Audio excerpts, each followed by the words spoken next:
The spring of 1885 brought with it an unforgiving heat to Wyoming territory, but the discomfort Catherine Palmer felt sitting on the hard wooden bench of Willow Creek Station had nothing to do with the temperature. For hours she had waited, her trunk positioned neatly beside her as people came and went, families reuniting, cowboys heading to the ranches that dotted the landscape, merchants returning with supplies. Everyone had somewhere to go, someone waiting, everyone except Catherine. Before we jump back in, tell us where you're tuning in from, and if this story touches you, make sure you're subscribed, because tomorrow I've saved something extra special for you. She checked her pocket watch for the 12th time that hour, 6 o'clock. He was supposed to have been here at noon. Catherine smoothed her grey-streaked chestnut hair, tucked a loose strand back into her practical bun, and straightened the collar of her best travelling dress, a modest navy blue with small white buttons, that she'd sewn herself. At 38, she dressed for practicality rather than fashion, though she maintained a quiet dignity in her appearance. "Ma'am?" The station master approached, his weathered face reflecting a mixture of sympathy and discomfort. "We'll be closing soon. Is there someone I could help you contact?" Catherine kept her voice steady, though her heart pounded with humiliation. "I was to meet Mr. Nathaniel Cooper. He placed an advertisement seeking a wife, and we've corresponded for nearly a year." Recognition dawned in the station master's eyes, followed by something that looked like pity. "Cooper's place is about 15 miles northeast of town, but..." "But?" Catherine prompted, a knot forming in her stomach. "Well, he was in town earlier today, with a young woman. They visited Reverend Taylor." He hesitated. "I believe there was a wedding." Catherine felt the floor shift beneath her feet. A wedding. Nathaniel Cooper, the man who had written her such thoughtful letters about wanting a mature, practical wife who could help manage his growing cattle operation, had married someone else on the very day she was to arrive. 16 months earlier, Catherine had been organizing the household ledgers in her brother's home in Pennsylvania, where she'd lived since their parents died, when she came across a newspaper with a section of advertisements. "Opportunities out west, men seeking wives." She'd never been one for romantic notions, having long ago accepted her status as a spinster after her fiancé died in the war. But something about one particular advertisement caught her eye. "Wyoming cattle rancher, 30, with established property, seeks educated, practical woman for marriage. Prefer mature lady with household management experience. Age no barrier if character is strong. Life here is demanding but rewarding. N. Cooper, Willow Creek, Wyoming Territory." After weeks of deliberation, Catherine had written to him, describing her experience managing her brother's household, her education, and her practical skills. She included her age plainly, expecting it would disqualify her. To her surprise, Nathaniel's response had been enthusiastic. "Your letter stands out among the dozens I've received," he'd written. "Most come from young girls with romantic notions about Western life. I need a partner, not a burden. Your experience and maturity would be valuable here." Their correspondence continued for months. Catherine shared her recipes, her methods for household accounting, her thoughts on books they'd both read. Nathaniel described his ranch, the challenges of the cattle business, his hopes for expanding. When his proposal came, "I believe we would suit each other well as husband and wife," Catherine had accepted, despite her brother William's concerns. "You're giving up security for uncertainty," William had warned. "What if this Cooper fellow isn't what he seems?" Catherine had been confident. "His letters show a practical, honest man who values experience over youth. That's rare enough to trust." Now, as the station grew quiet around her, Catherine wondered if she'd been a fool. Her life savings had gone into this journey, the modest inheritance from her parents, carefully preserved all these years, spent on train tickets and a proper trousseau for her new life. There's a boarding house 3 streets over, the station master said, interrupting her thoughts. Mrs. Abigail Jackson runs it, respectable place. You could stay there tonight. Thank you, Catherine replied, the practical part of her mind already calculating. She had enough money for perhaps 2 weeks of boarding. After that, I'd like to send a message to Mr. Cooper, she said, straightening her shoulders. I've traveled over 1,500 miles at his invitation. The least he can do is explain himself in person. The station master looked uncomfortable.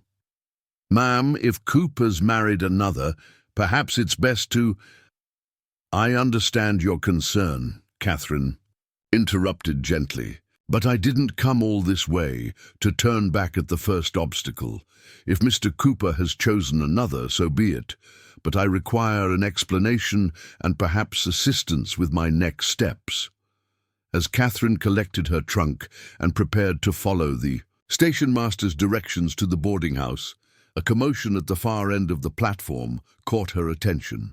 A young man, perhaps 25, was struggling to manage several large parcels while keeping hold of a spirited bay horse that seemed determined to follow a mare being loaded into a stock car.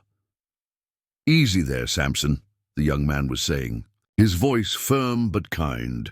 That's no lady for you.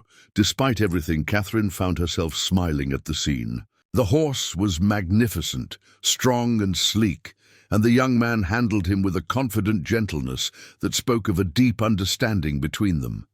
When one of his parcels slipped, threatening to spill what looked like mechanical parts across the platform, Catherine moved without thinking. She stepped forward, catching the package before it could fall. Thank you, ma'am, the young man said, his eyes meeting hers with surprise and gratitude. They were a striking blue against his sun-browned skin, crinkled at the corners as if he smiled often. That would have been a disaster. Parts for a windmill. Ordered them special from Chicago. Happy to help, Mr. Catherine said, still holding the carefully wrapped package. Daniel Morgan, he replied. Most folks just call me Morgan. He glanced at her trunk, still sitting where the station master had moved it. You just arriving or leaving? Arriving, Catherine said, then added with a touch of irony, though it seems my welcome has been rescinded. Morgan raised an eyebrow. His interest clearly piqued, but before he could respond, his horse gave another tug, nearly pulling him off his feet. Samson, for heaven's sake, he muttered, then looked apologetically at Catherine. I'm sorry, I need to get him home before dark. He gets skittish around new stock. He hesitated, then added, Are you staying in town? Perhaps we could continue this conversation another time. Catherine found herself nodding, though she couldn't have explained why. Mrs. Jackson's boarding house, apparently. A smile broke across Morgan's face, transforming his already handsome features. My Aunt Abby's place. Well then, I'll certainly see you again. I help with her repairs whenever I'm in town. With that, he tipped his hat and led the still-dancing Samson away, leaving Catherine with an unexpected feeling of curiosity amid her disappointment and uncertainty. Preparing and narrating this story took us a lot of time, so if you are enjoying it, subscribe to our channel. It means a lot to us. Now back to the story.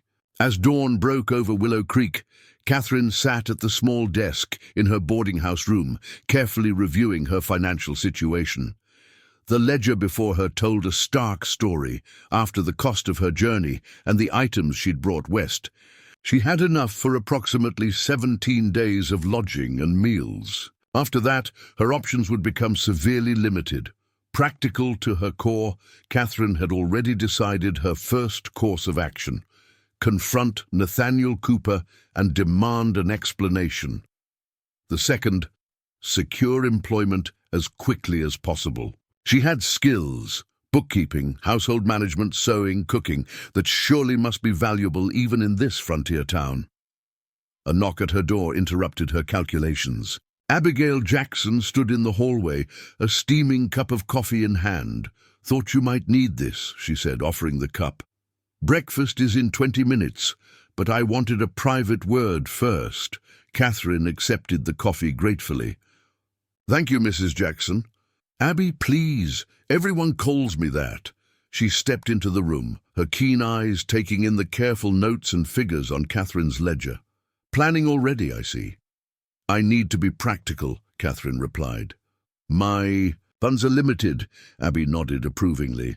"That's just what I wanted to discuss. I've been thinking about your situation." She gestured toward the open ledger.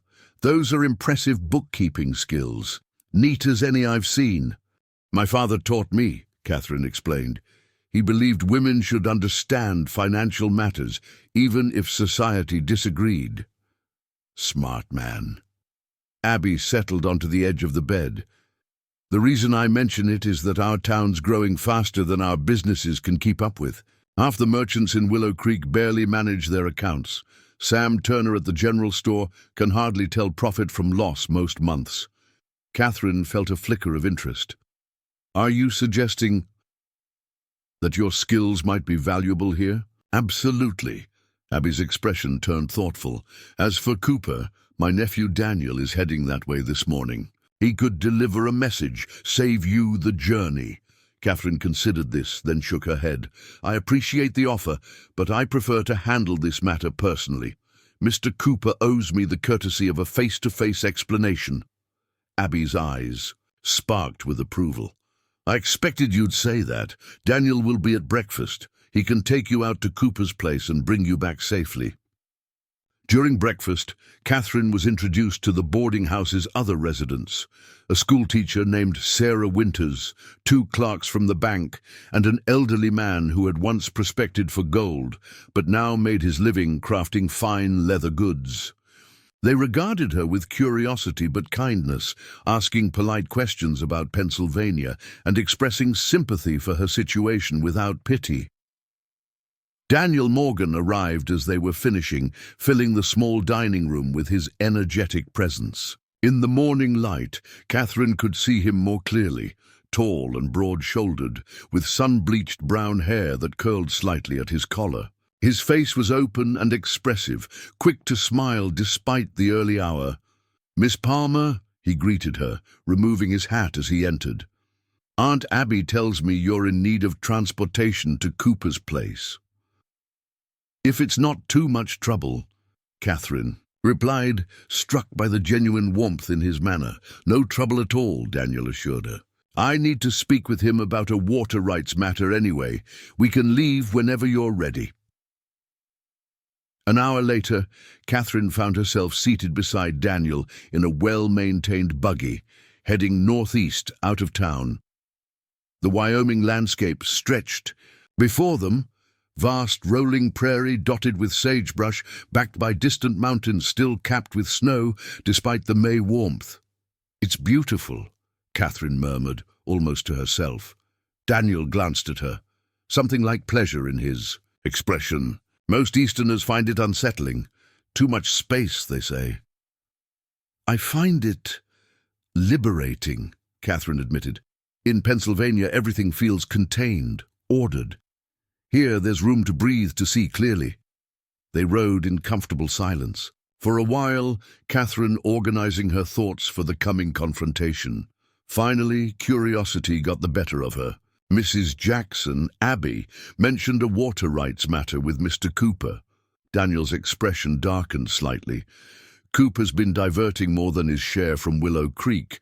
It's affecting several downstream ranchers, including me." "I see." Catherine considered this information carefully. In his letters, Mr. Cooper described himself as highly regarded in the community. "Is that accurate?" A wry smile touched Daniel's lips. "Cooper's regarded as many things. Highly isn't the word most would use." He glanced at her. "I hope I'm not speaking out of turn." "Not at all," Catherine assured him. "I prefer honesty to flattery." "Then honestly, Cooper's survived here because he's clever and determined, not because he's well-liked. He came west with money from back east, bought land when it was cheap, and expanded aggressively." Daniel adjusted the reins as they navigated a small creek crossing. He's not cruel or dishonest exactly, just self-interested above all else. Catherine absorbed this description, comparing it to the thoughtful, community-minded man portrayed in Nathaniel's letters. The discrepancy troubled her. "And his new wife?" she asked, surprised by how calmly she could reference the woman who had taken her place. "Rebecca Miller, 19 years old. Her father owns the largest mercantile in Cheyenne." Daniel hesitated, then added gently, "There are rumors Cooper's in financial difficulty. A connection to Miller's family would be advantageous." The pieces began to align in Catherine's mind. Her practical nature couldn't help but recognize the calculated decision, a young bride with wealthy connections versus a middle-aged woman with modest means. The logic was clear, if painful.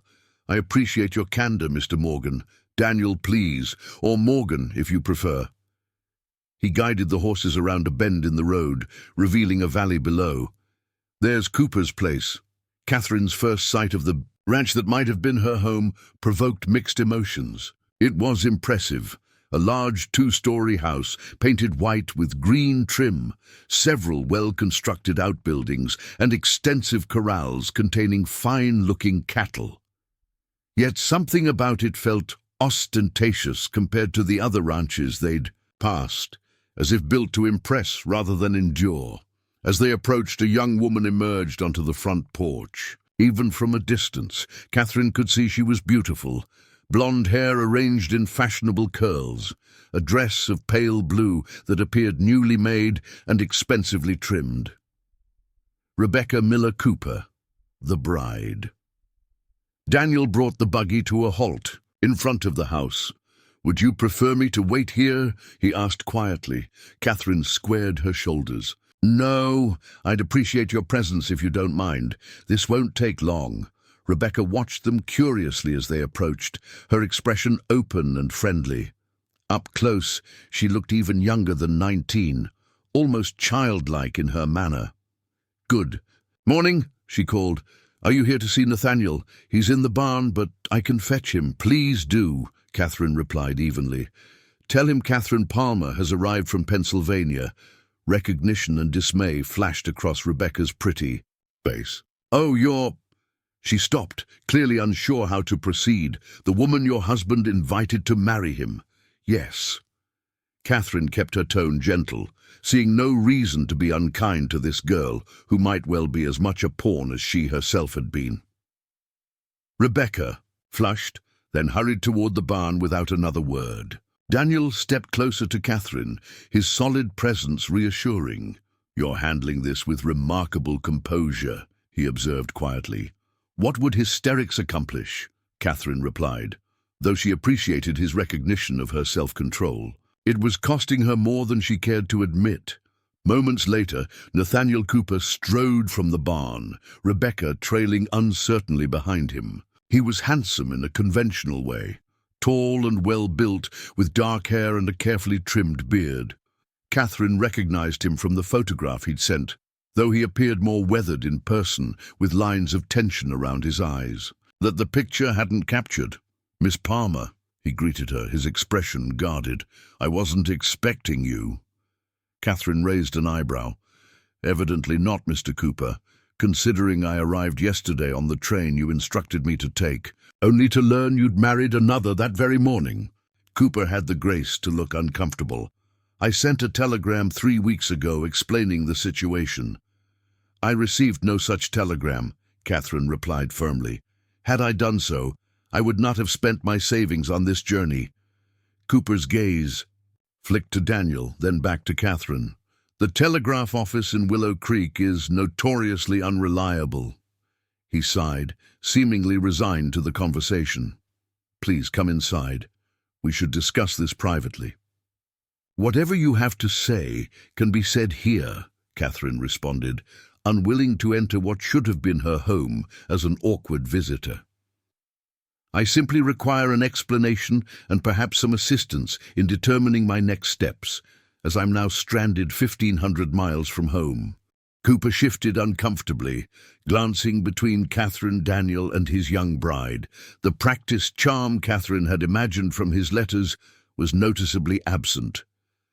"Very well," he conceded, his tone clipped. "The simple truth is that circumstances changed. My ranch operation faced unexpected difficulties this past winter. Cattle losses were higher than anticipated, and certain investments didn't yield the returns I expected." "Financial difficulties," Catherine stated flatly, "which you failed to mention in your correspondence." Cooper's jaw tightened. "Business matters are complicated, Miss Palmer. I didn't wish to burden you with the truth," Daniel interjected, his voice calm but carrying unmistakable disapproval. Cooper's gaze hardened as he turned to Daniel. "I don't recall inviting your opinion, Morgan, and I don't recall inviting your cattle to drink from my section of the creek," Daniel replied evenly. "Yet here we are." Rebecca stepped forward, her young face troubled. "Please, let's not argue. Miss Palmer, I had no idea Nathaniel had arrangements with another lady." She twisted her wedding ring nervously. "Father's partnership was contingent on our marriage happening quickly before the summer cattle drive." Catherine's suspicions crystallized. "A business arrangement, then? Your father's mercantile backing for Mr. Cooper's ranch secured through marriage?" Rebecca blushed, but didn't deny it. Cooper stepped protectively toward his young wife. "I made a decision based on what was best for my ranch and my future," he stated unapologetically. "You're a practical woman, Miss Palmer. Surely you understand the importance of seizing opportunities when they arise." "I understand honesty and integrity, Mr. Cooper," Catherine replied.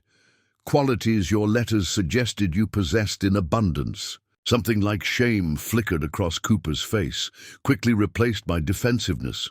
"What would you have had me do? Wait until you arrived, explain my changed circumstances, then send you back east? This way was cleaner." "Cleaner for you, perhaps." Catherine maintained her composure, though indignation burned beneath her calm exterior. "However, what's done is done. I have no interest in dwelling on what might have been." She straightened her shoulders, meeting Cooper's gaze directly. "I do, however, find myself in a precarious position due to your actions. My savings are depleted from this journey. I require employment to sustain myself until I can determine my next steps." Cooper's relief at her practical approach was evident. "Of course, I can make inquiries in town. Perhaps the hotel needs—" "Actually," Daniel interrupted, "Sam Turner mentioned needing someone with bookkeeping skills at the general store. His accounts are in disarray." Cooper's eyes narrowed at Daniel's interjection. "Turner's store is hardly thriving. He couldn't pay what Miss Palmer deserves." "I'll determine what positions are suitable," Catherine stated firmly. "For now, Mr. Cooper, there's the matter of the trunk I sent ahead 2 weeks ago. You confirmed its arrival in your last letter." Cooper nodded reluctantly. "Yes, it's in the storage room. Rebecca, would you show Miss Palmer where it is?"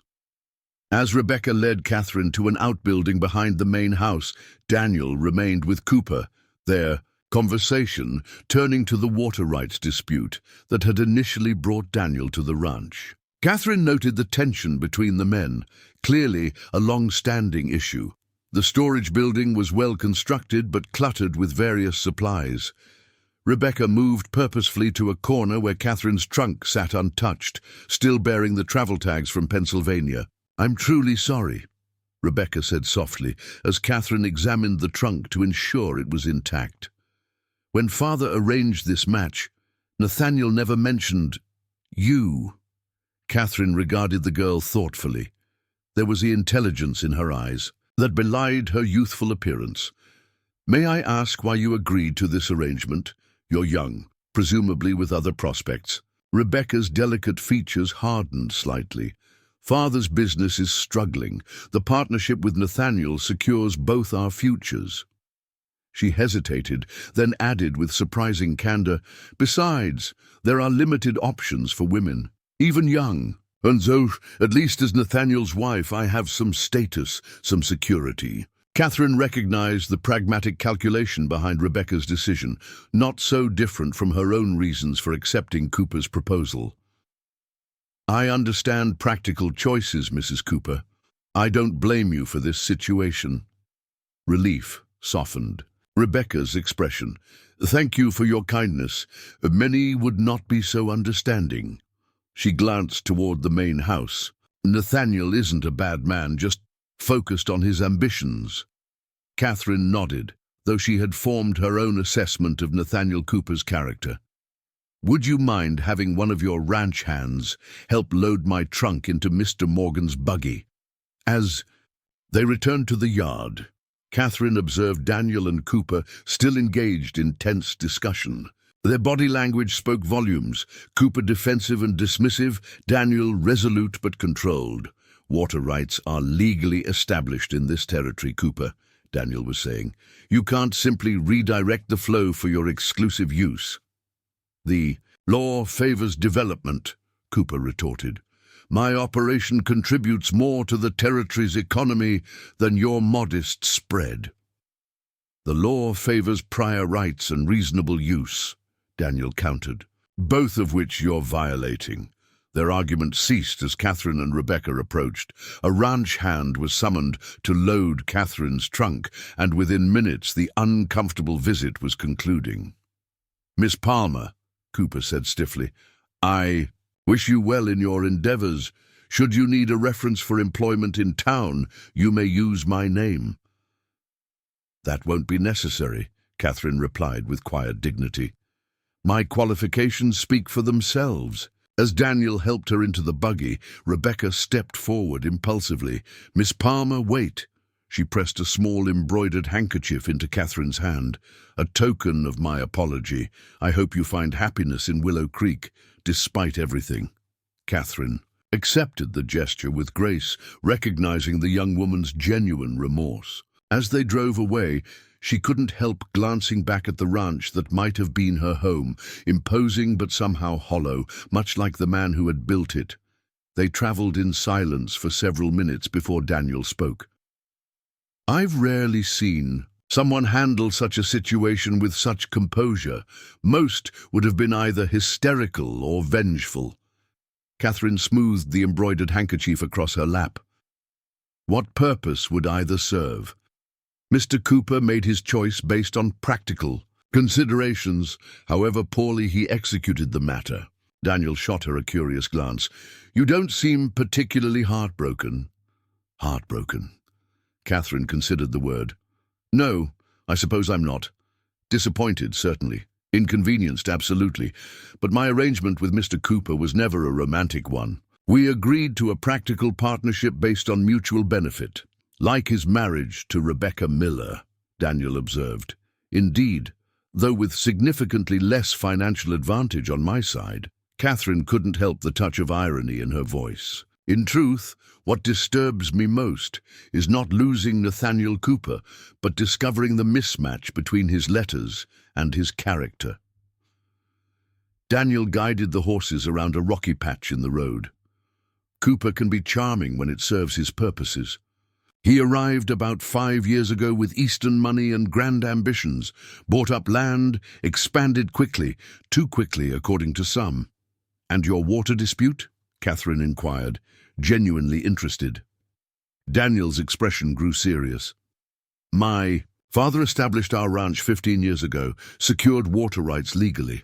Cooper's diversion dam threatens not just my operation, but several smaller farms downstream.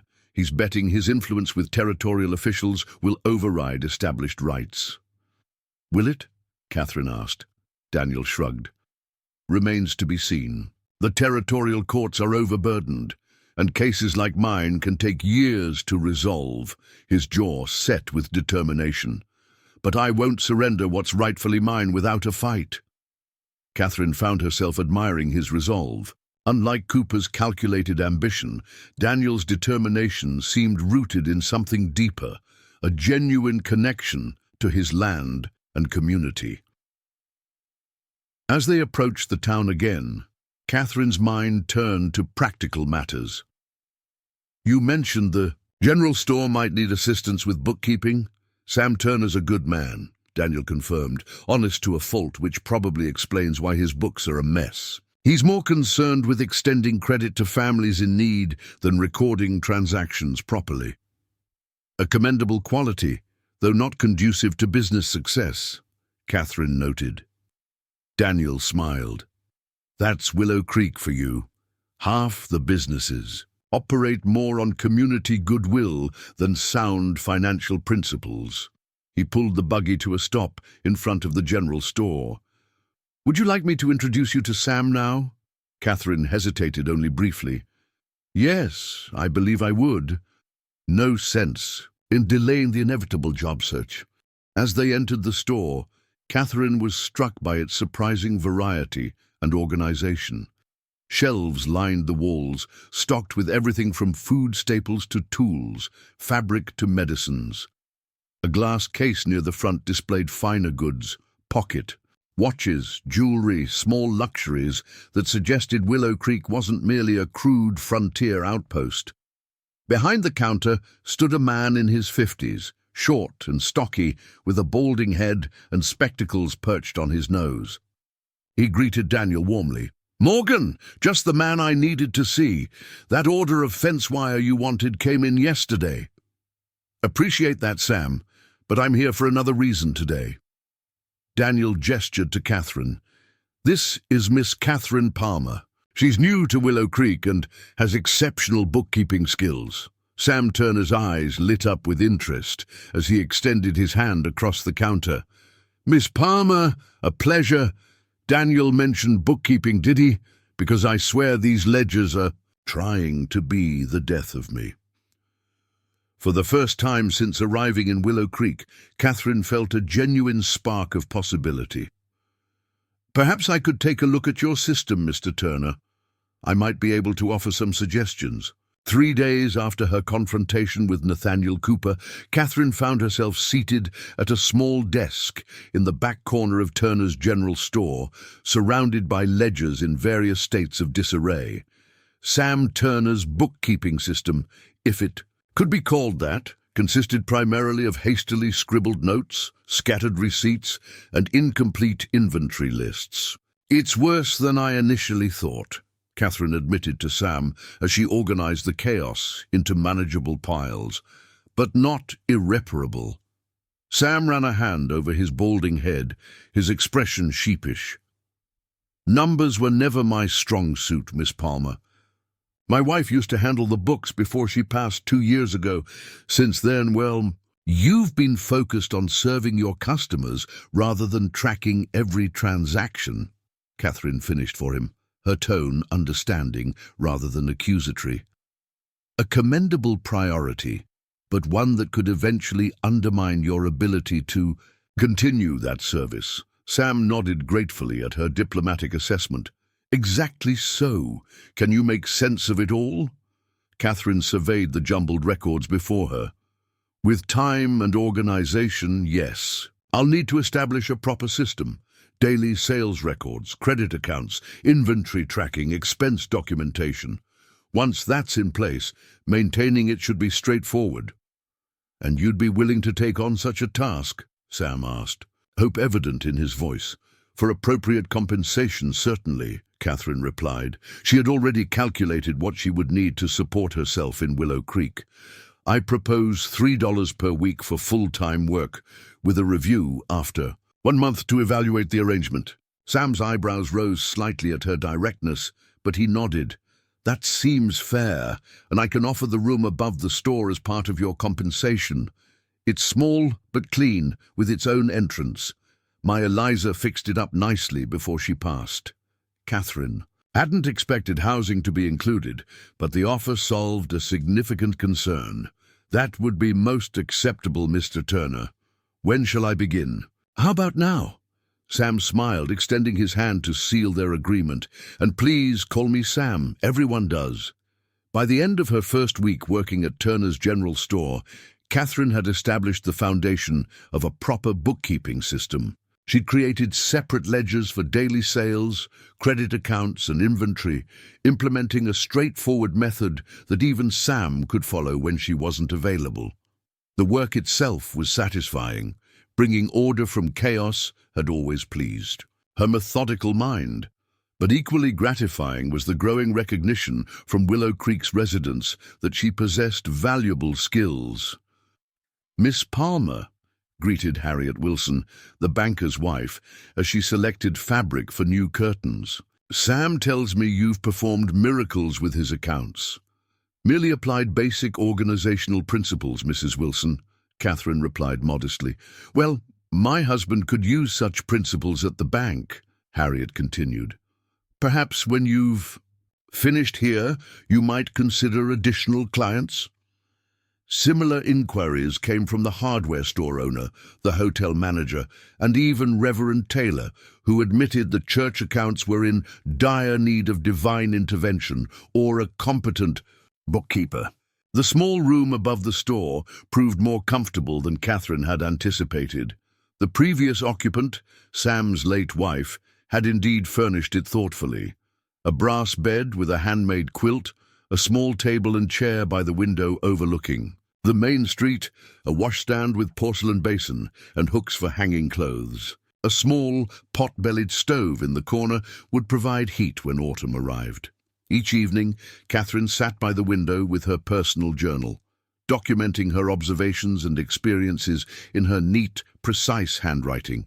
She found herself recording not just practical matters, but impressions of the people she encountered, their personalities, histories, and interconnected relationships. Willow Creek was revealing itself to be a complex community with its own unwritten rules and hierarchies.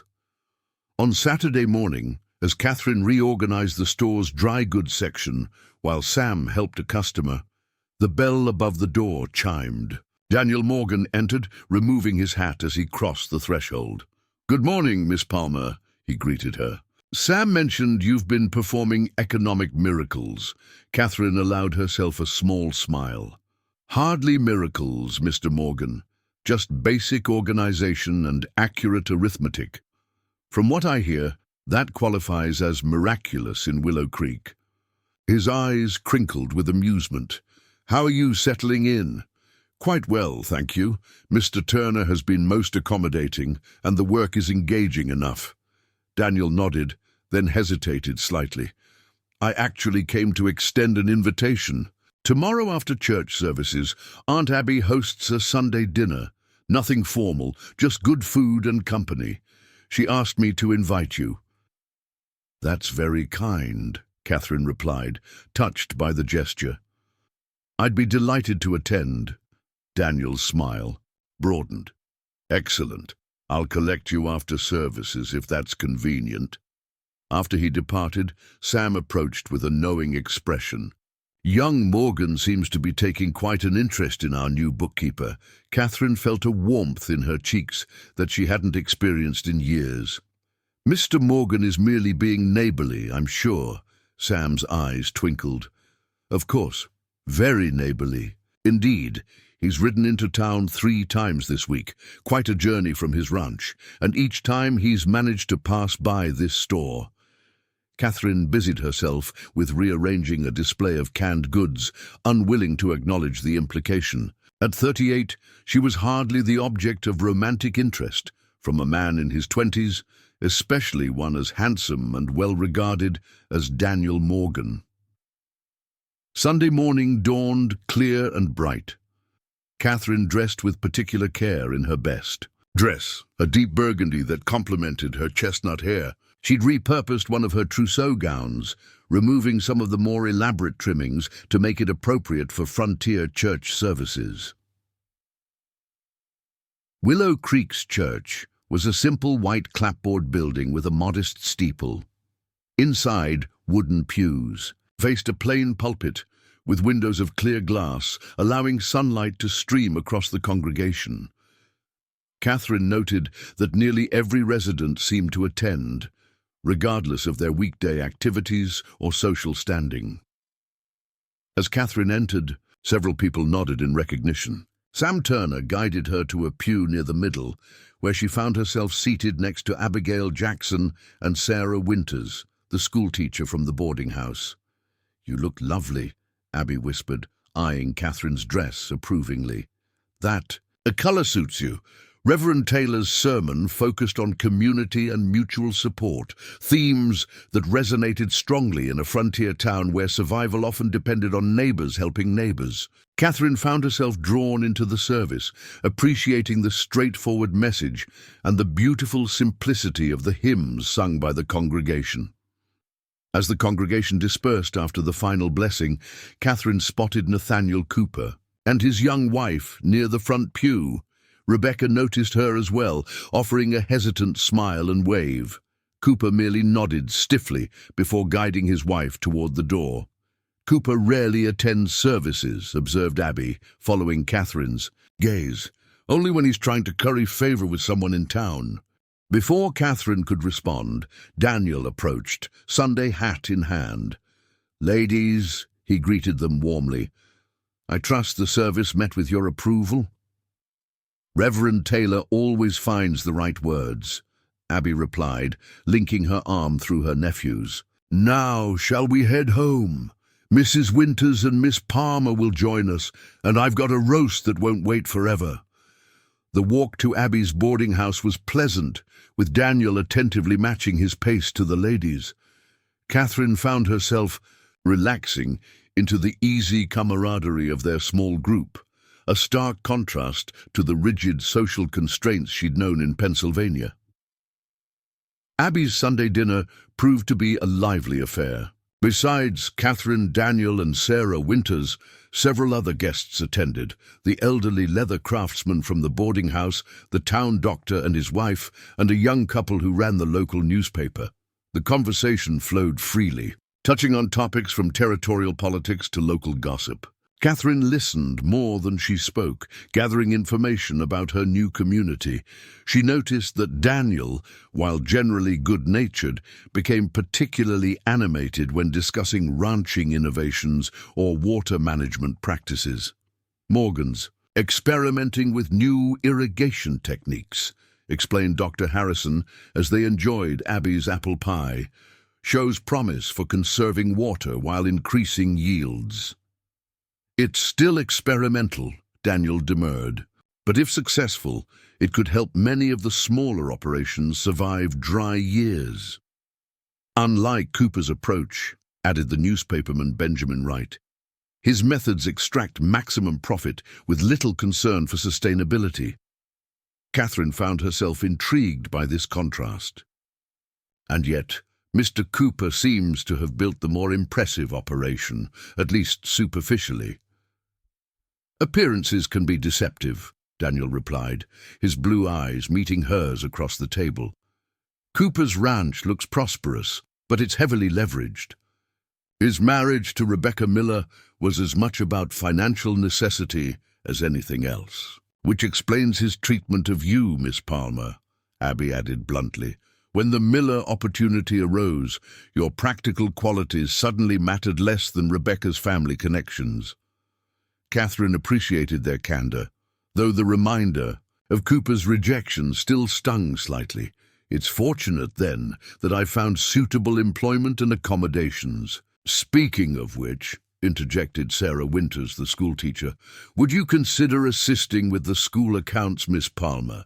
The district supervisors require quarterly reports that are frankly beyond my mathematical abilities."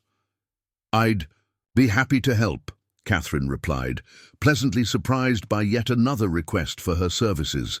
After dinner, as the guests began to depart, Daniel approached Catherine. "I hoped we might take a short walk before I return you to town. The sunset from the ridge behind Aunt Abby's house is quite spectacular." Catherine hesitated only briefly before accepting. As they strolled along a well-worn path leading up a gentle slope behind the boarding house, she found herself unusually conscious of his presence beside her. His height, the confident way he moved, the occasional brush of his arm against hers. At the crest of the ridge, they paused. The view was indeed magnificent. The town below them, the vast prairie stretching toward distant mountains, all bathed in the golden light of the setting sun. "It's breathtaking," Catherine murmured. "This is why I could never leave," Daniel said, quietly. "No matter how difficult ranching becomes, this land gets into your blood." Catherine understood his sentiment. In just a short time, she began to appreciate the raw beauty of Wyoming territory, so different from Pennsylvania's tamed landscapes, yet compelling in its very wildness. "Miss Palmer." "Catherine," Daniel began, his tone more serious than their previous conversations. "I want to apologize for Cooper's treatment of you. Not that it's my responsibility, but as a resident of Willow Creek, I'm ashamed that your introduction to our community was so dishonorable." "You have nothing to apologize for," Catherine assured him. "Mr. Cooper's actions reflect on him alone, not on Willow Creek. In truth, everyone else has been remarkably welcoming." Daniel studied her face in the fading light. "You've handled everything with such grace. Most would have been shattered by such disappointment." Catherine considered his observation. "Perhaps my age brings certain advantages, Mr. Morgan. Experience teaches us that few disasters are truly insurmountable." "Daniel," he corrected gently, "and I believe your composure stems from character rather than merely age." As the sun dipped below the horizon, casting long shadows across the landscape, Catherine found herself wondering what twist of fate had brought her to this moment, standing beside a man she'd known barely a week, yet feeling more understood than she had in years. As May gave way to June, Catherine's life in Willow Creek took on a comfortable rhythm. Her mornings and afternoons were dedicated to work at Turner's General Store, where she had successfully implemented a comprehensive bookkeeping system. Evenings found her managing additional accounts for various businesses in town, the hotel, the hardware store, and the school district. Word of her skills had spread quickly, and her services were now in high demand. "You've become indispensable in record time," Sam Turner remarked one afternoon as he reviewed the newly organized inventory ledger. "Half the businesses in town are functioning better because of your systems." Catherine allowed herself a moment of pride. "Orderly accounts benefit everyone. Merchants can track their actual profits, customers receive accurate bills, and misunderstandings are minimized." "Speaking of misunderstandings," Sam continued, his tone shifting to the careful neutrality he adopted when town gossip was about to be shared, "did you hear about the confrontation between Cooper and Morgan yesterday?" Catherine's attention sharpened. "No, what happened?" Territorial Water Commissioner finally came to investigate the diversion dam Cooper built on Willow Creek. Sam reorganized a display of canned goods as he spoke. Morgan presented his documentation, original water rights, surveys showing the natural creek bed, witness statements from other affected ranchers. All very proper and official. "And Mr. Cooper's response?" Catherine asked, already suspecting the answer. "Claimed developmental necessity trumps prior rights." When the commissioner seemed unconvinced, Cooper suggested Morgan's opposition was... Sam hesitated, glancing at Catherine. "Well, he implied Morgan's frequent visits to town weren't solely about water rights." Heat rose in Catherine's cheeks. "I see." Sam's expression was sympathetic. "Cooper's trying to discredit Morgan any way he can, suggesting his judgment is compromised by personal interests." Although Catherine and Daniel had maintained proper decorum in their increasingly frequent interactions, their growing friendship hadn't escaped notice in the small community. Daniel rode into town several times a week, often finding reasons to visit the general store. Catherine had joined the Morgan family for Sunday dinner regularly, and twice Daniel had escorted her on proper afternoon rides to show her the surrounding countryside. "Did the water commissioner seem influenced by such irrelevant insinuations?" Catherine asked, keeping her tone neutral. "Not particularly," Sam replied with a hint of satisfaction. Commissioner Hodgkins is more concerned with documentation than gossip. He's ordered a complete survey of the creek before making his ruling. Later that evening, as Catherine was closing the store, a sharp knock at the door interrupted her final inventory count. Daniel stood outside, hat in hand, his expression unusually serious. "I hope I'm not disturbing you," he said when she admitted him. "I wanted to speak with you before rumors reached your ears." "About your confrontation with Mr. Cooper?" Catherine responded, gesturing for him to enter. "Mr. Turner mentioned it earlier today." Daniel ran a hand through his hair. A gesture Catherine had come to recognize indicated frustration. "Then you know Cooper's attempting to make our friendship a factor in the water dispute."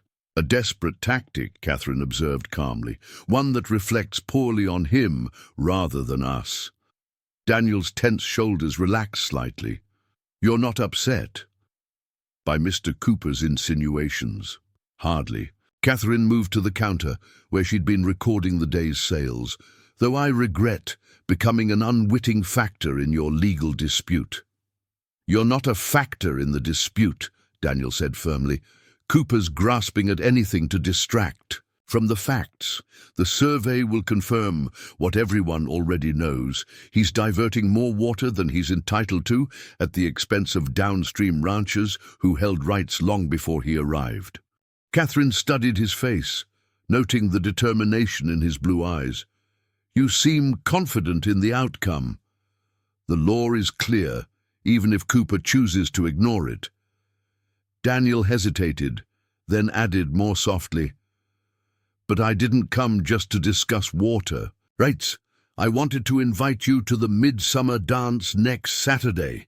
The Midsummer Dance was, according to Abby, Willow Creek's most significant social event until the Harvest Festival in autumn. Held on the longest day of the year, it brought together residents from town and surrounding ranches for an evening of music, dancing, and celebration.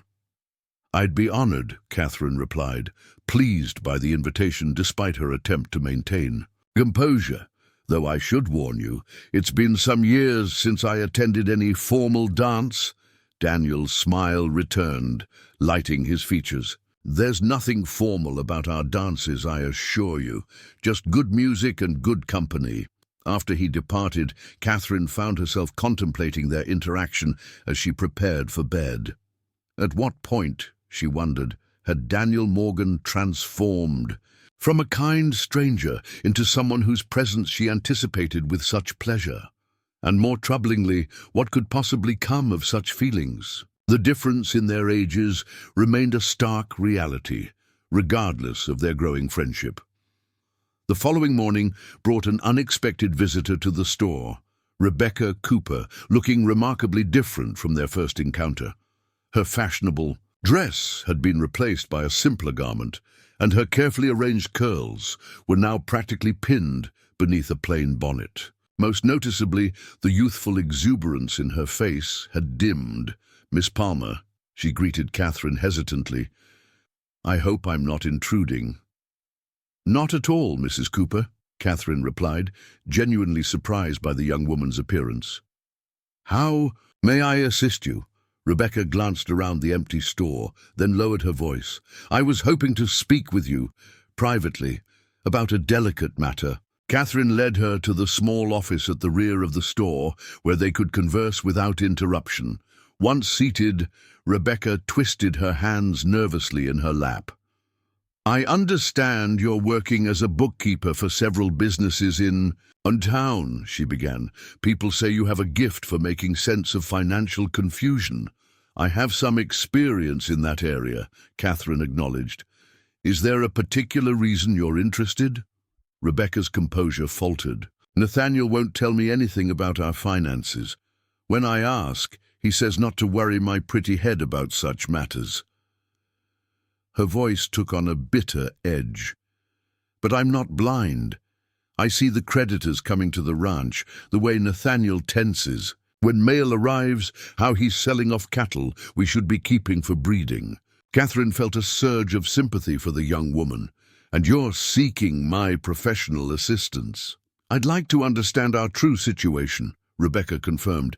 Father promised financial backing as part of our marriage arrangement, but he's demanding to see proper accounts before releasing additional funds. Nathaniel refuses to provide them. The request placed Catherine in an awkward position. Professionally assisting the wife of the man who had jilted her would be unusual at best, potentially scandalous at worst. Yet Rebecca's distress seemed genuine. Does Mr. Cooper know you're consulting me? Catherine asked carefully. Rebecca shook her head. He'd be furious. But I'm desperate, Miss Palmer. If the ranch fails, we lose everything.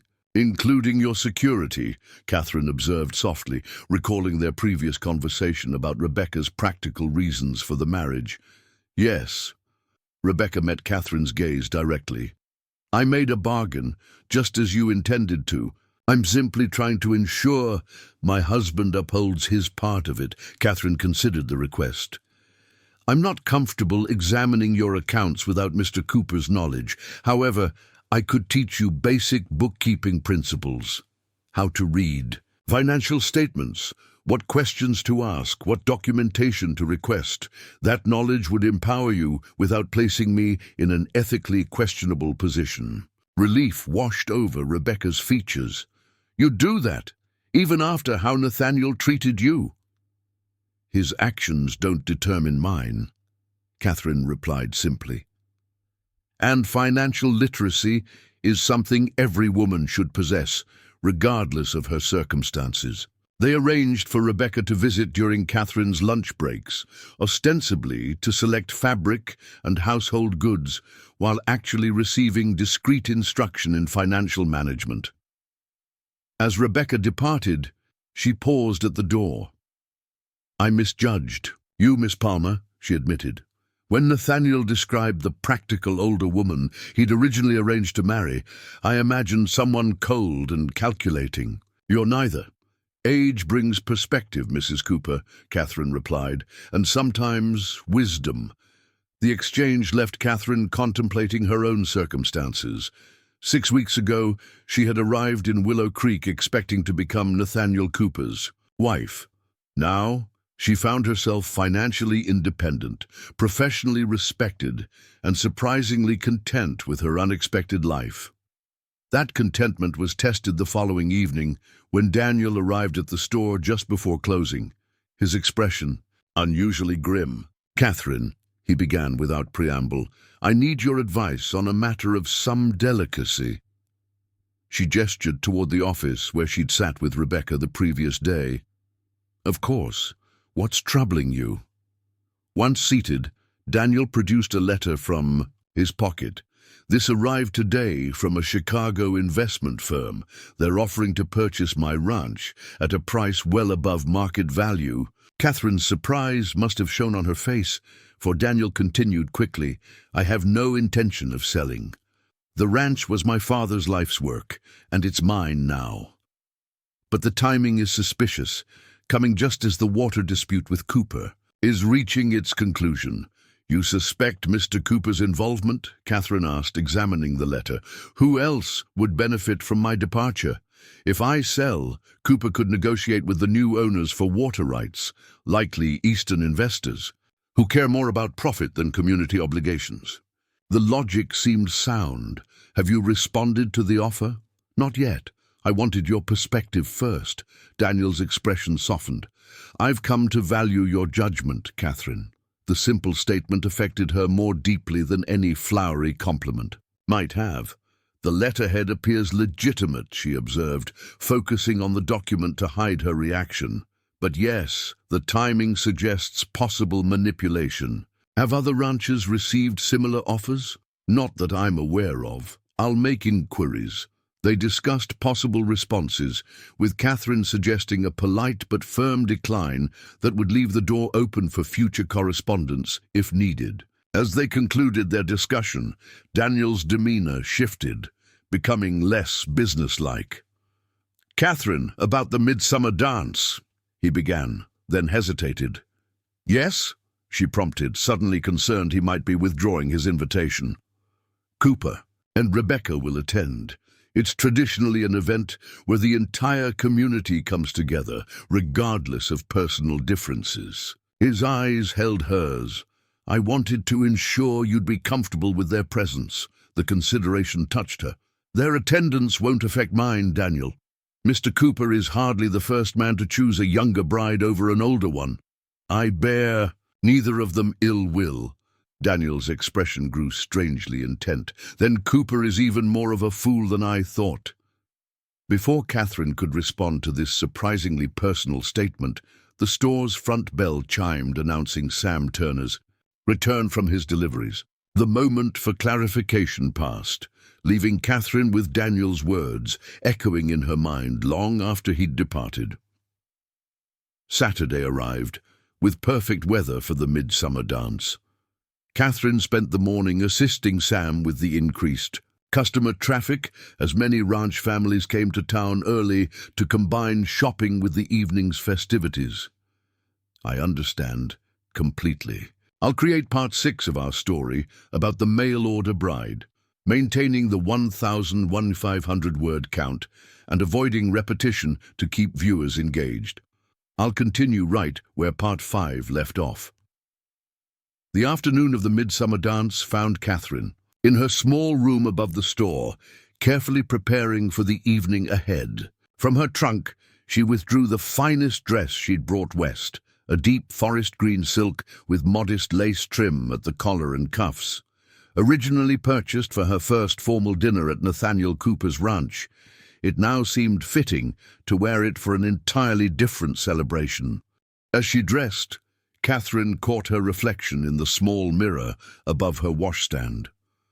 The Wyoming sun had added a hint of color to her complexion, and the outdoor air had brought a healthy glow that softened the fine lines around her eyes. She arranged her hair in a simple but elegant style, leaving a few curls free to frame her face instead of pulling it severely back, as had been her habit in Pennsylvania. A soft knock at her door announced Sarah Winters, the schoolteacher, who had offered to accompany her to the dance hall. "Catherine, you look wonderful," Sarah exclaimed, her own blue dress complementing her fair coloring. "That shade of green is perfect with your hair." "Thank you," Catherine replied, somewhat unused to such compliments. "Is it appropriate for the occasion? I don't wish to appear overdressed." Sarah smiled reassuringly. "It's perfect. The midsummer dance is the one event where everyone brings out their finest. Even the ranch hands polish their boots and dust off their Sunday suits." Together, they walked toward the town hall, a large wooden structure that served multiple purposes throughout the year: community meetings, church socials, and special events like tonight's dance. Already, lanterns illuminated the path, leading to the entrance, and the sound of a fiddle being tuned drifted through the early evening air. "Everyone attends?" Catherine asked, thinking of the potential awkwardness with the Coopers. "Absolutely," Sarah confirmed. "It's considered poor form to miss it, regardless of personal disagreements. Even feuding neighbors maintain a civil truce." For the midsummer celebration, inside, the hall had been transformed.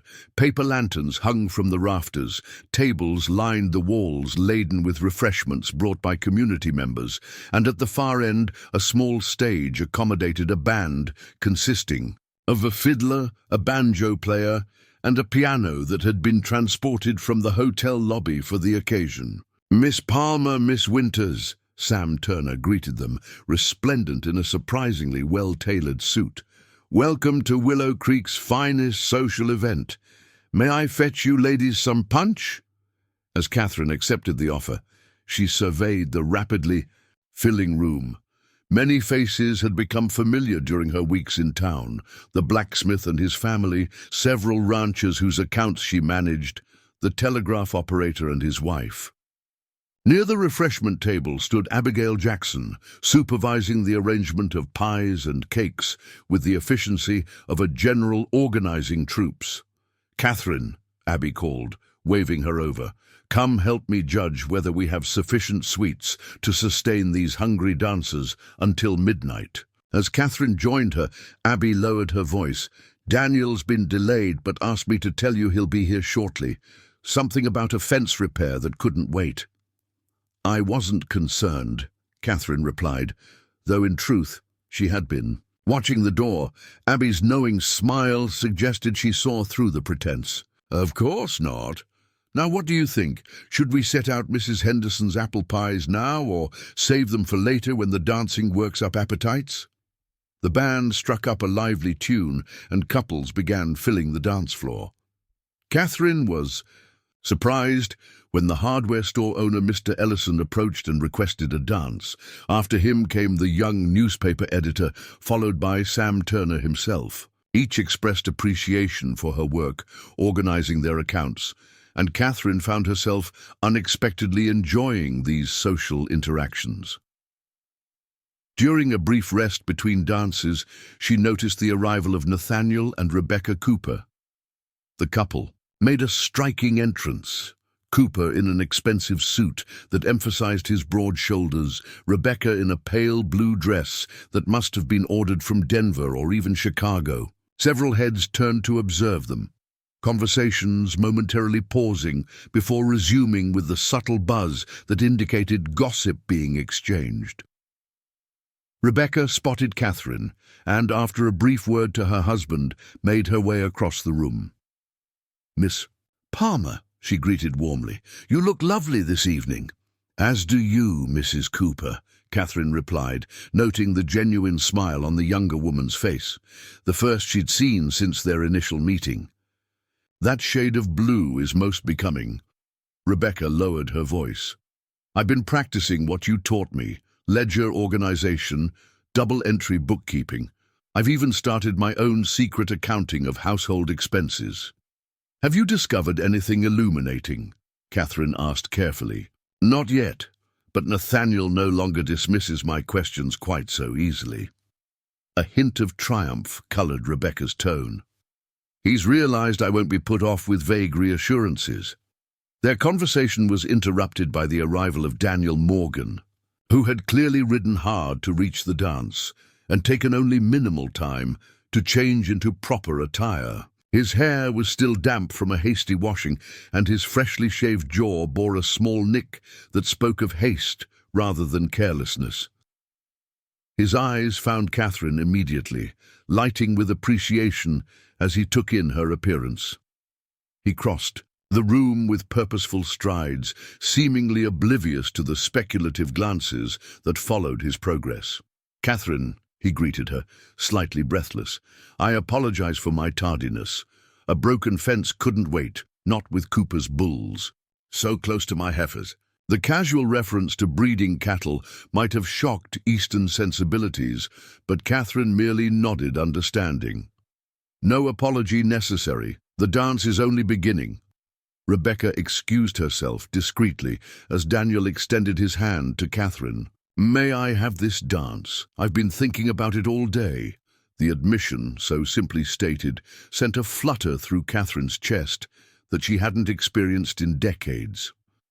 As Daniel led her onto the dance floor, the band shifted to a waltz, slower and more intimate than the lively reels that had preceded it.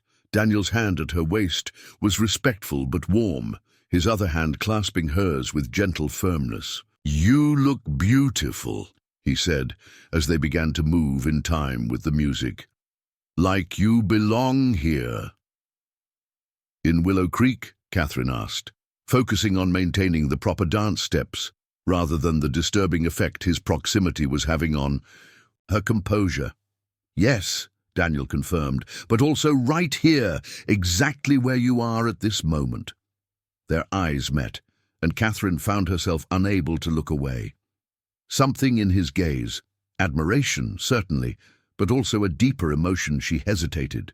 "And to name," held her captive. "Daniel," she began, uncertain what she intended to say. "People are watching." "Let them," he replied simply. "I'm not concerned with their opinions." "Perhaps you should be," Catherine said softly. "I'm nearly 40, and you can't be more than 28, he supplied. "And why should that matter more than who we are, what we value, how we see the world?" Before she could formulate a response, the music ended. Daniel reluctantly released her, though his eyes conveyed that their conversation was merely paused, not concluded. Throughout the evening, Catherine danced with various partners, including the elderly Judge Peterson, who shared gossip about the Water Commission's preliminary findings. Cooper's Dam doesn't have a legal leg to stand on. And young Ben Harris, the blacksmith's apprentice, who stepped on her toes 3 times but maintained such earnest enthusiasm that she couldn't help but smile. Between dances, she noticed Nathaniel Cooper watching her interactions with Daniel, his expression darkening each time they conversed or shared a dance. When Cooper himself approached during a break in the music, Catherine was not entirely surprised. "Miss Palmer," he said stiffly, "I hope you're enjoying our Willow Creek traditions." "Very much, Mr. Cooper," Catherine replied with polite neutrality. "The community has been exceptionally welcoming." Cooper glanced toward Daniel, who was conversing with Judge Peterson nearby. "Some more welcoming than others, it seems." The implication was clear, but Catherine refused to be baited. "Everyone has shown me kindness and respect, Mr. Cooper, qualities I value highly." Cooper's jaw tightened at the subtle rebuke. "I understand you've been assisting my wife with bookkeeping matters." So Rebecca had not been as discreet as Catherine had assumed. Mrs. Cooper expressed interest in learning basic accounting principles. As a professional courtesy, I provided some general instruction. "My wife has no need for such skills," Cooper stated flatly. "Our financial matters are my concern, not hers." Catherine met his gaze steadily. "With respect, Mr. Cooper, every woman benefits from understanding financial principles, particularly one whose security depends on the success of a business enterprise like your ranch." The blunt assessment clearly unsettled him. Before he could respond, Rebecca appeared at his side, placing a gentle hand on his arm. "Nathaniel, Judge Peterson is asking for you," she said smoothly. "Something about the Water Commission's report." Cooper hesitated, clearly torn between continuing his confrontation with Catherine and addressing what might be crucial information about the water dispute. Finally, with a curt nod to Catherine, he allowed Rebecca to guide him away. As Catherine watched them go, Daniel rejoined her, 2 cups of punch in hand. "What did Cooper want?" he asked, offering her a drink. "To establish his authority, I believe," Catherine replied, accepting the refreshment gratefully. "He's discovered I've been teaching Rebecca basic bookkeeping." Daniel's eyebrows rose. "That can't have pleased him." "No, but Rebecca handled the situation admirably." Catherine sipped her punch, finding the sweet tart flavor refreshing after the heat of dancing. "You look troubled," Daniel observed, studying her face. Catherine sighed.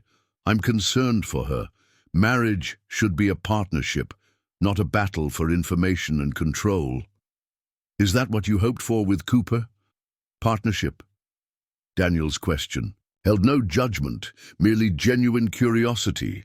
"Yes," Catherine admitted, "I had no romantic illusions about mail-order marriage. I sought security, respect, and purposeful work. Partnership seemed the best one could reasonably expect." Daniel was quiet for a moment, his expression thoughtful. "And now? What do you seek now, Catherine?"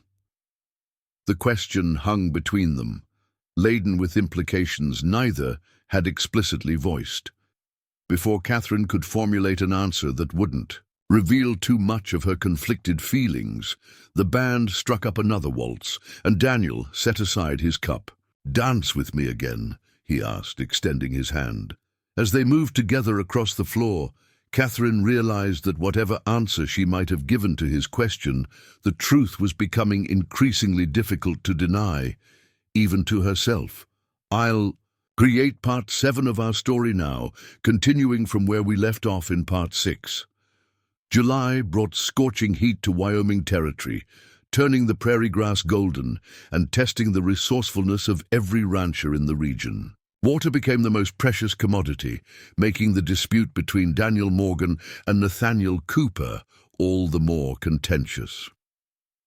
2 weeks after the midsummer dance, Catherine was organizing the mail that had arrived on the morning stage when she noticed an official-looking envelope addressed to Daniel.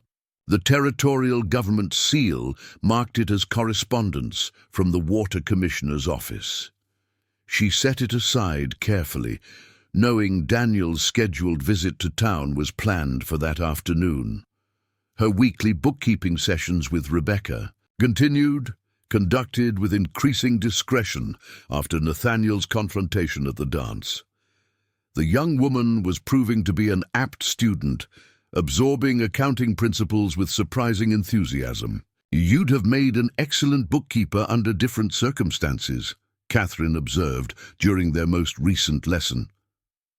Rebecca had smiled wistfully. "In another life, perhaps. My father insisted education was wasted on girls destined for marriage." Catherine was contemplating this exchange when the store's bell chimed, announcing Daniel's arrival. His face brightened at the sight of her, as it invariably did these days. "Catherine," he greeted warmly, "how's the mercantile business today?" "Thriving," she replied, pleased despite herself at his presence. "Mr. Turner's profits have increased 18% since implementing proper inventory control." Daniel chuckled. "Only you could make accounting sound interesting." His expression grew more serious. "I've heard rumors the Water Commissioner's ruling will be announced this week." Catherine reached beneath the counter. This arrived on the morning stage. It bears the Commission's seal. Daniel stared at the envelope, suddenly tense. "Would you—" he swallowed. "Would you mind if I opened it here?" She understood immediately. He wanted moral support, whatever the outcome. "Of course, Sam's doing deliveries. We won't be disturbed." With deliberate care, Daniel broke the seal and unfolded the document inside. His eyes scanned the formal language, brow furrowed in concentration. Slowly, the tension in his shoulders eased, and a relieved smile spread across his face. "The ruling is in my favor," he said, his voice quiet but filled with satisfaction. "Cooper's Dam must be modified to allow sufficient downstream flow based on the original water rights agreements. The Commission is giving him 30 days to comply with penalties if he refuses." "Congratulations," Catherine said sincerely. "Justice is served." Daniel handed her the document so she could read the details. "This means everything, Catherine. Without reliable water, my ranch couldn't survive." With it, he hesitated, something significant clearly on his mind. "With it, I can consider the future with confidence." Before she could inquire about this cryptic statement, the bell chimed again. Catherine looked up to see Rebecca Cooper entering, her expression unusually agitated. "Miss Palmer, She stopped abruptly upon noticing Daniel. "Mr. Morgan, I apologize for interrupting." "Not at all, Mrs. Cooper," Daniel replied politely, though Catherine noted his instinctive movement to shield the Water Commission document from view. "I was just leaving." Rebecca's gaze darted between them, then fixed on Catherine with unmistakable urgency. "Miss Palmer, might I speak with you privately? It's rather important." Daniel recognized the seriousness of her request. "I'll return this afternoon, Catherine. We can discuss the merchandise order then." With a courteous nod to Rebecca, he departed, though not without a questioning glance back at Catherine. Once, alone, Rebecca's composed facade crumbled. "I've discovered something alarming," she said, her voice barely above a whisper despite the empty store. "Nathaniel's been falsifying financial statements to my father." Catherine ushered her into the back office. "What exactly did you find?" "Loan documents," Rebecca replied, withdrawing folded papers from her reticule. 3 separate loans against the ranch, none reported to my father. Together they amount to more than the property's value." Catherine examined the documents, her experienced eye quickly grasping the implications. "These terms are predatory. The interest rates alone would be nearly impossible to meet, even for a prosperous operation." Exactly. Rebecca's hands trembled slightly. The first payment comes due next month. We don't have nearly enough to cover it. Does your husband know you've discovered these? Rebecca shook her head. He keeps them locked in his desk. I found the key while he was inspecting fence lines. Catherine considered the situation carefully. Have you confronted him? Not yet. I wanted to understand the full implications first. Rebecca's eyes, wide with worry, met Catherine's. Will we lose everything? Not necessarily, Catherine replied, unwilling to offer false reassurance, but seeing potential solutions. Your father's investment could potentially restructure these loans on more favorable terms. But first, you'd need complete transparency about your situation. Rebecca's laugh held no humor. Nathaniel would never allow that. His pride is too deeply invested in appearing successful. Pride is a costly indulgence when one's livelihood is at stake, Catherine observed. Would you like me to review these more thoroughly? I could calculate exactly how much would be needed to satisfy the immediate payment and potentially suggest restructuring options. Would you? Relief flooded Rebecca's features. I've learned much from our lessons, but this is beyond my current understanding. As Rebecca departed with promises to return the following day, Catherine found herself in the unexpected position of attempting to save Nathaniel Cooper from financial ruin. The irony wasn't lost on her. The practical older woman he had rejected now held his future in her hands. That evening, as Catherine sat in her room reviewing Cooper's loan documents, a knock at her private entrance startled her. She hastily covered the sensitive papers before opening the door to find Daniel, hat in hand. I apologize for calling so late, he said, but after seeing Mrs. Cooper's distress this morning, I've been concerned. Is everything all right? Catherine hesitated, caught between professional discretion and personal trust. I can't discuss the details, she finally said. But yes, there's cause for concern. The Cooper Ranch is facing significant challenges. Daniel nodded, understanding her position. I suspected as much. Cooper's been selling off breeding stock, a short-sighted decision that suggests desperate circumstances. You don't seem particularly troubled by your adversary's potential downfall, Catherine observed. A complicated expression crossed Daniel's face. I take no pleasure in any man's misfortune, not even Cooper's. Too many people depend on his operation, ranch hands, suppliers, Mrs. Cooper herself. He paused. Besides, if his ranch fails, the land would likely be purchased by Eastern investors, with even less regard for local water rights. His perspective impressed Catherine.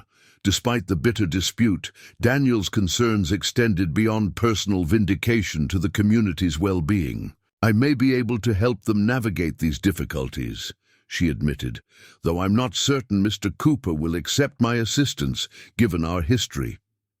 He'd be a fool to reject sound financial counsel regardless of the source, Daniel replied, though admittedly he's proven himself foolish before. His gaze held hers, meaningfully.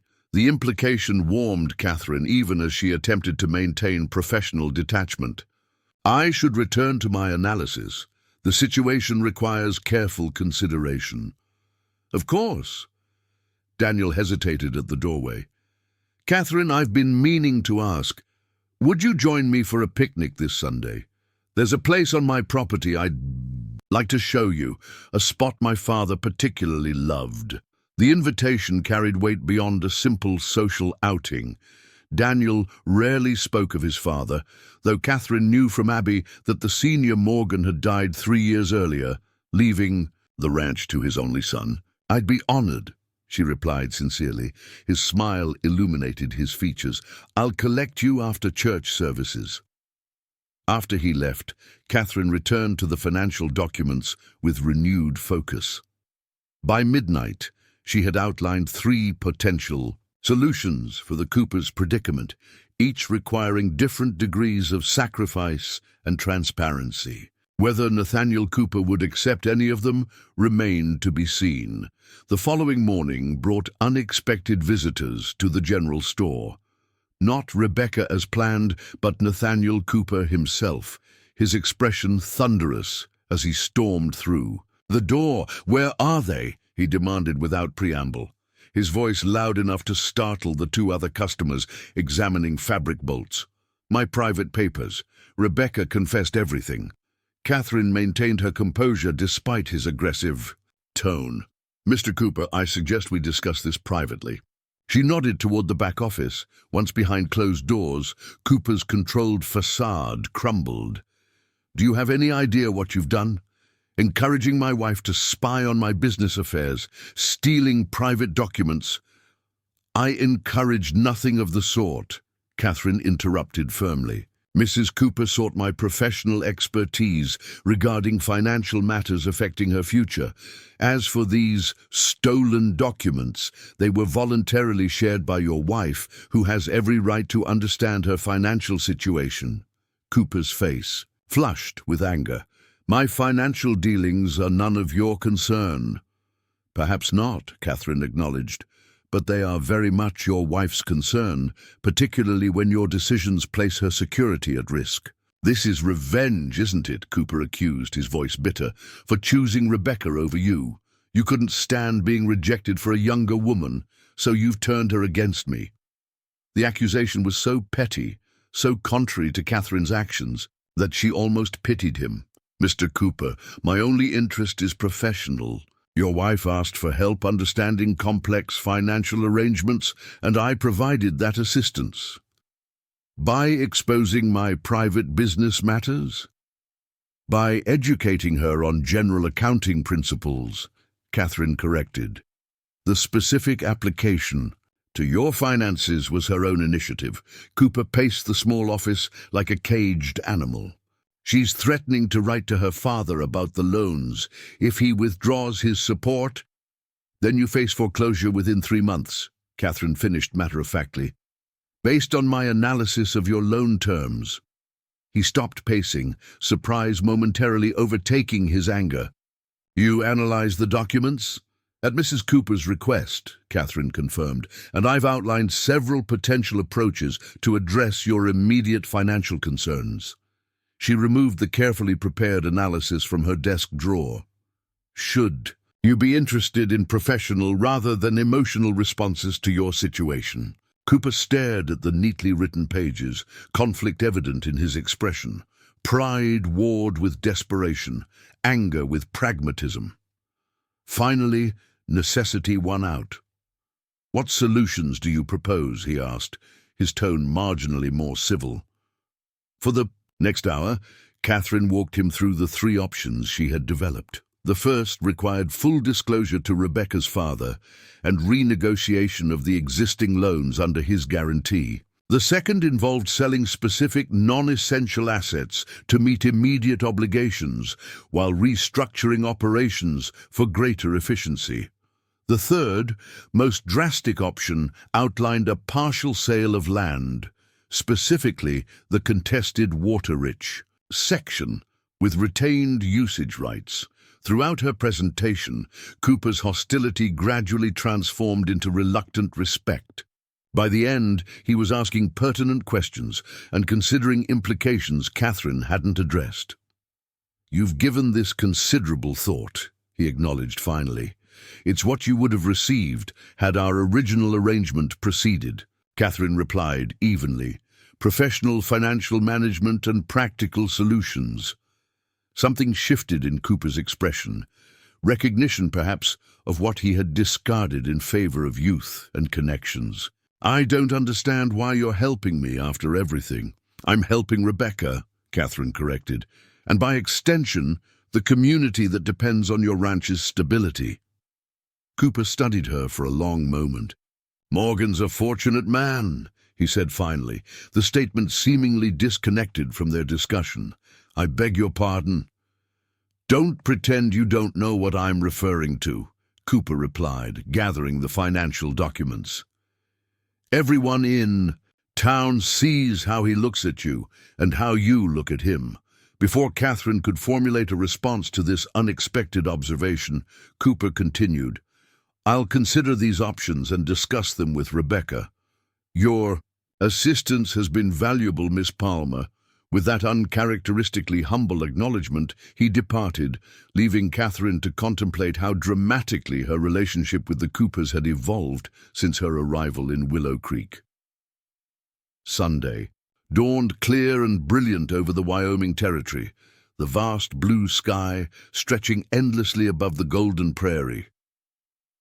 Catherine dressed with particular care for church services, selecting a cream-colored dress with delicate embroidery at the T-collar, one of the few remaining items from her trousseau that still felt appropriate. She arranged her chestnut hair simply but elegantly, noting with quiet satisfaction that the Wyoming sun had added warmth to her complexion, softening the fine lines that had once seemed so pronounced in Pennsylvania.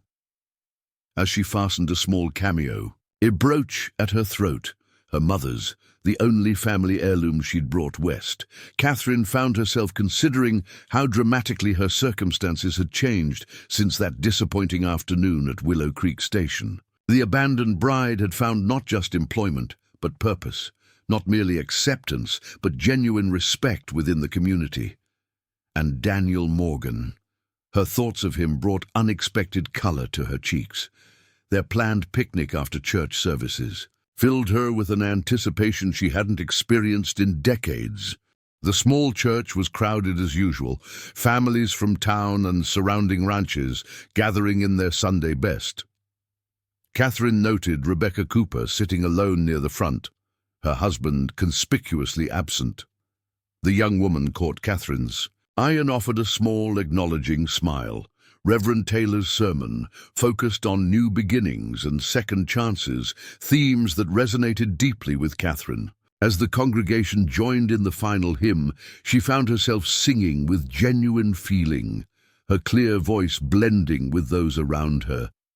Outside after the service, Rebecca approached as Catherine was speaking with Sarah Winters about the coming school term. "Miss Palmer, might I have a word?" Rebecca asked, her manner more confident than in their early encounters. Sarah excused herself discreetly as Catherine turned to the younger woman. "Of course, Mrs. Cooper. Is everything well?" "Better than before," Rebecca replied. "Nathaniel has written to Father with a complete accounting of our situation.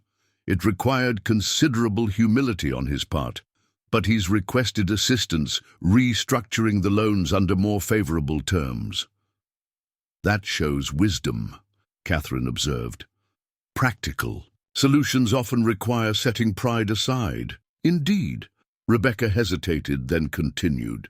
"He said something that surprised me, that perhaps his judgment had been hasty regarding his arrangement with you. That in seeking a youthful bride with connections, he'd overlooked qualities of greater value." Catherine wasn't certain how to respond to this unexpected admission. "What's done is done, Mrs. Cooper. I hold no resentment." "I can see that," Rebecca replied, her gaze shifting meaningfully to where Daniel waited patiently at the edge of the churchyard. "Your path seems to have led somewhere neither of us anticipated." She touched Catherine's arm lightly. "Sometimes disappointments lead us exactly where we need to be." With that surprisingly perceptive observation, Rebecca bid her goodbye, leaving Catherine to join Daniel, who stood tall and handsome in his Sunday suit, his hat held respectfully in his hands. "Ready for our excursion?" he asked, offering his arm with a smile that reached his eyes. Daniel had brought his buggy rather than saddle horses, allowing for a more comfortable journey and space for the substantial picnic basket Abby had prepared. As they traveled the road leading northeast from town, Catherine found herself growing increasingly curious about their destination. "You mentioned your father was particularly fond of this place we're visiting," she prompted as they passed the familiar junction where the road to Cooper's Ranch diverged from their path. "It was his favorite spot on our property," Daniel confirmed, his expression softening with remembrance. "He discovered it when he first claimed the land before any Buildings were constructed, said it was where he could think most clearly. The main road gradually gave way to a less-traveled trail that wound through stands of cottonwood trees and crossed a small tributary of Willow Creek. Catherine noticed that Daniel handled the horses with particular care along this route, navigating around rocky patches and selecting the smoothest path. Finally, he guided the buggy up a gentle slope that opened onto a breathtaking vista.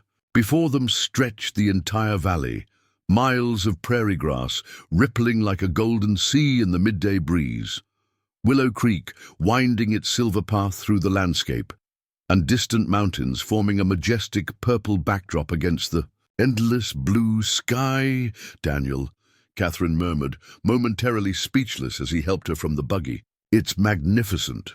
My father called it Prospect Point, he explained, gathering the picnic basket, said it offered both a view and a future.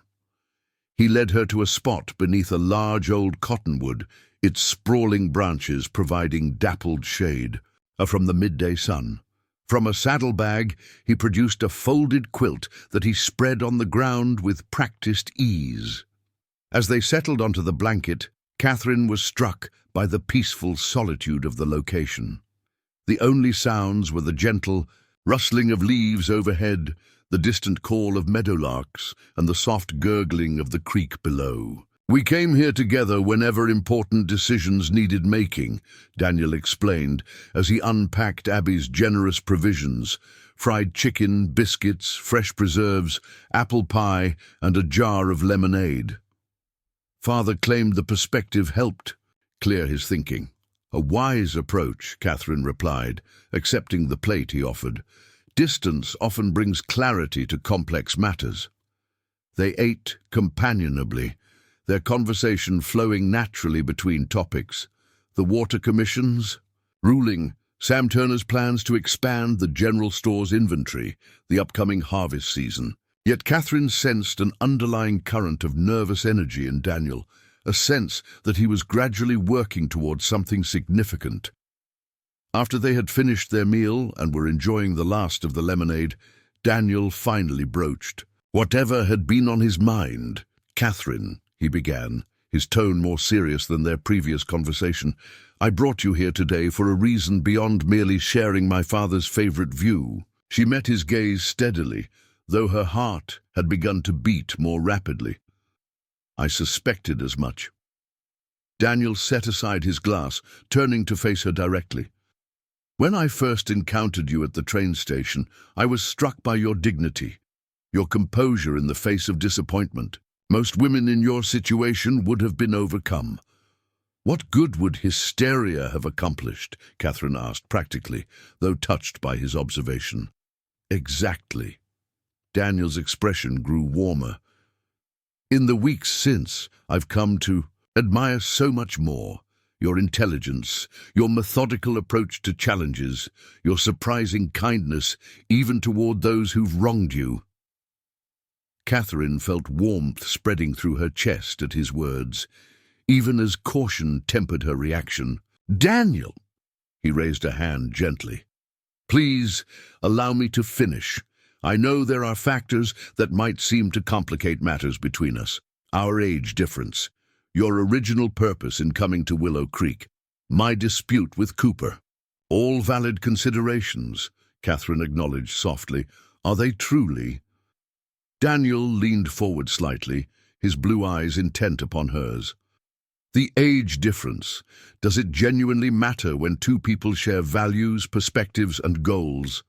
Your purpose in coming west, wasn't that rendered moot the moment Cooper made his choice?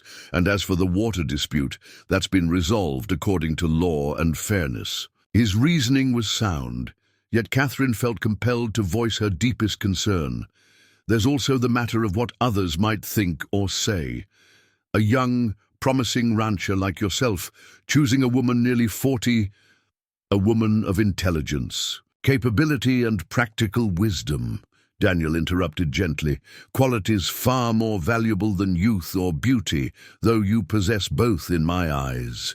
The sincerity in his voice momentarily silenced Catherine's objections. She had spent so many years defining herself primarily by her limitations, her age, her spinsterhood, her practical rather than romantic nature, that Daniel's perspective was both refreshing and disarming. He took advantage of her momentary silence to reach into his vest pocket, withdrawing a small object wrapped in silk. "Catherine, I've given this considerable thought. It's not an impulsive decision." He carefully unfolded the silk to reveal a ring, not an ostentatious diamond, but a simple gold band set with a smooth, polished amber stone that caught the sunlight with warm golden depths. "This was my mother's," Daniel explained, his voice slightly rough with emotion. "My father gave it to her when they claimed this land together. The amber, he told me, represented the golden future they would build, its warmth and enduring beauty, reminding them of what truly matters in life." Catherine stared at the ring, momentarily unable to find words, as Daniel continued. "I never expected to find someone who would understand what this ranch means to me, who would value practical partnership above romantic notions, who would bring her own strength and wisdom to everything she touches." He took a deep breath. "Catherine, Palmer, I'm asking if you would consider building a future with me as my wife, my partner, and my most trusted advisor." The directness of his proposal, free from flowery sentiments or conditional phrases, touched Catherine deeply. This was no impulsive gesture or practical arrangement of convenience, but a carefully considered decision from a man who valued substance over appearance. "Daniel," she finally managed, her voice steadier than she'd expected, "I need to be certain you've considered everything this would mean. I'm not what most would consider an ideal match for you. The age difference alone is meaningless compared to what we share." He interrupted, his certainty unwavering. "Catherine, do you believe age determines wisdom or worthiness? You've demonstrated more practical intelligence, more genuine strength of character than anyone I've encountered. Those are the qualities that build a successful life on the frontier." His words resonated with truth. Age was indeed just one factor among many, and perhaps not the most significant when considering compatibility and shared values. "There will be talk," she warned, though her resolve was weakening beneath the sincerity of his gaze. Daniel's smile held a touch of amusement. "There's always talk in small communities. It passes like the seasons. What endures is what we build together." Catherine looked out across the vast Wyoming landscape, so different from the crowded, conventional world she had left behind, then back to the man beside her, solid and steady as the land itself, looking at her with such unwavering certainty. In Pennsylvania, she had accepted a mail-order arrangement with Nathaniel Cooper for security and practical partnership. Here, Daniel offered those same things, but with something invaluable added: genuine respect and affection, born of knowing her true self. "Yes," she said simply, the word carrying all the certainty she felt. "I would be honored to build a future. With you, Daniel Morgan." His face transformed with joy as he took her hand and slipped the amber ring onto her finger. It fit perfectly, as if always meant to be there, the golden stone glowing warmly against her skin. "My father would have approved wholeheartedly," Daniel said softly. "He always said the true value of a partner shows in times of hardship. Your arrival in Willow Creek proved your character from the first moment." The weeks that followed passed in a flurry of activity and planning. News of their engagement spread through the small community like wildfire, generating reactions that ranged from Abby's delighted "I knew it from the first day" to Sam Turner's practical "best business decision Morgan ever made." Even the Coopers offered congratulations, with Rebecca's being particularly warm and Nathaniel's surprisingly sincere. His financial situation had stabilized following his father-in-law's intervention, and with it came a noticeable shift in his demeanor. Less arrogant, more considerate, particularly toward his young wife. Perhaps maturity comes in different forms, Catherine observed to Daniel after an unexpectedly pleasant encounter with the Coopers at the general store. Some achieve it through age, others through facing consequences. Catherine continued maintaining the books for Turner's general store and several other businesses, declining only when Daniel suggested she might want to reduce her workload before the wedding. "The ranch will need proper accounting too," she reminded him. "And I've never been one for idleness. There's dignity in useful work." Daniel had looked at her with that particular admiration that still caught her off guard. "Another quality my father would have appreciated. He believed idle. Hens were the devil's tools for men and women alike." Their wedding took place on a crisp October morning, with golden leaves adorning the cottonwoods and the first hint of winter in the air. The entire town gathered to witness the union of the respected young rancher and the bookkeeper whose arrival had transformed their community's financial practices. Catherine wore a new dress of deep blue silk made by the town's seamstress to her precise specifications, elegant without being ostentatious, practical enough to be worn for future special occasions. At 38, she had no interest in the elaborate white gowns younger brides favored. "You look beautiful," Abby told her as she helped arrange Catherine's hair, adorned simply with sprigs of white prairie asters. "The color brings out the gold in your eyes, like that amber ring." Reverend Taylor conducted the ceremony on the steps of the church, the open sky serving as their cathedral dome. At Catherine's request, his words emphasized partnership, mutual respect, and shared purpose rather than the traditional emphasis on wifely obedience, a departure from convention that raised a few eyebrows but received approving nods from many. "Of the frontier women present, Daniel Morgan, do you take Catherine Palmer to be your lawfully wedded wife, to build together in prosperity and persevere together in hardship as equal partners in life's journey?" "I do," Daniel replied, his voice clear and confident. "Catherine Palmer, do you take Daniel Morgan to be your lawfully wedded husband, to build together in prosperity and persevere together in hardship as equal partners in life's journey?" "I do," Catherine answered, the simple phrase encompassing all her certainty. As they exchanged rings, her amber one now joined by a matching gold band for Daniel, Catherine caught sight of familiar faces in the crowd. Sam Turner beaming proudly, Abby dabbing at her eyes with a handkerchief, Sarah Winters smiling warmly, the Coopers standing respectfully near the back, Rebecca's expression genuinely happy, while Nathaniel looked thoughtful.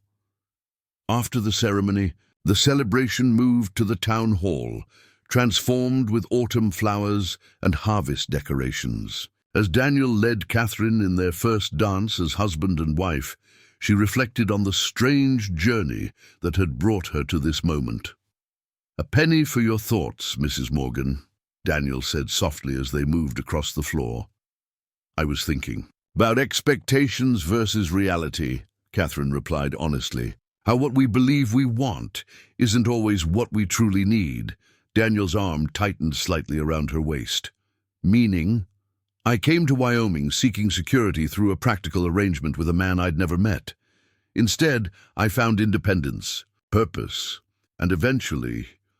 She met his gaze with a smile, something I'd stopped believing was possible. "What's that?" he asked, though his eyes suggested he already knew. "A partnership based on genuine respect and affection rather than mere convenience." Her voice softened. "And a man who values wisdom above youth, substance above appearance." Daniel guided her through a turn, his movements sure and gentle. "Cooper was a fool," he said simply. "His loss, my immeasurable gain."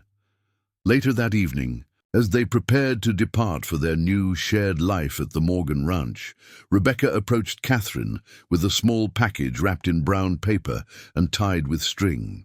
"A wedding gift," she explained, her expression sincere, "and a thank you for everything you've taught me." Unwrapping the package, Catherine found a beautifully bound ledger, its leather cover embossed with her new initials, CM. "For your new beginning," Rebecca said softly, though I suspect you've already developed a comprehensive accounting system for the ranch. Catherine laughed gently. The first draft, at least. But this will be perfect for the final version. As they said their goodbyes and climbed into the waiting buggy, Catherine looked back at the gathering, not with regret or wistfulness, but with appreciation for the unexpected community that had embraced her. Daniel guided the horses toward home, their home, as the stars began to appear in the vast Wyoming sky. In the distance, the lights of their ranch house glowed welcomingly, and beyond it, Catherine knew, lay Prospect Point with its view of possibilities. "Happy?" Daniel asked simply, his hand covering hers where the amber ring caught the last light of day. "More than I ever expected to be," Catherine replied, the truth of it warming her like the golden stone on her finger. 6 months later, Catherine stood at the edge of Prospect Point, ledgers in hand, surveying the Morgan Ranch, now officially the most efficiently managed cattle operation in the territory, according to the bank's quarterly assessment. Daniel approached from behind, his footsteps familiar now, his arms encircling her waist with easy affection. "Calculating our prosperity again?" he teased gently. "Recording it," she corrected, "for future generations to understand how we built something lasting." He rested his chin on her shoulder, contemplating the vista before them, the expanded herd grazing peacefully, the new barn standing sturdy against the spring breeze, the creek flowing steadily thanks to proper water management. "My father always said true wealth isn't counted in dollars, but in wisdom," Daniel murmured. "By that measure, I'm the richest man in Wyoming territory." Catherine turned in his embrace, the practical bookkeeper allowing herself a moment of sentiment. "And I, who came west seeking merely security, found something far more valuable." "What's that?" he asked, though they both knew the answer. "A chance to be valued for my true worth," she replied, "rather than measured by society's narrow expectations." What had begun with rejection had transformed into the greatest blessing of her life, proving that sometimes what appears to be the end of a dream is merely the beginning of a better one. Catherine Palmer had come west as a mail-order bride, rejected for being too old. Catherine Morgan had found her place as a valued partner to a man who recognized that her wisdom wasn't a liability, but pure gold. Up next, you've got 2 more standout stories right on your screen. If this one hit the mark, you won't want to pass these up. Just click and check them out. And don't forget to like, subscribe, and turn on the notification bell so you don't miss any upload from us.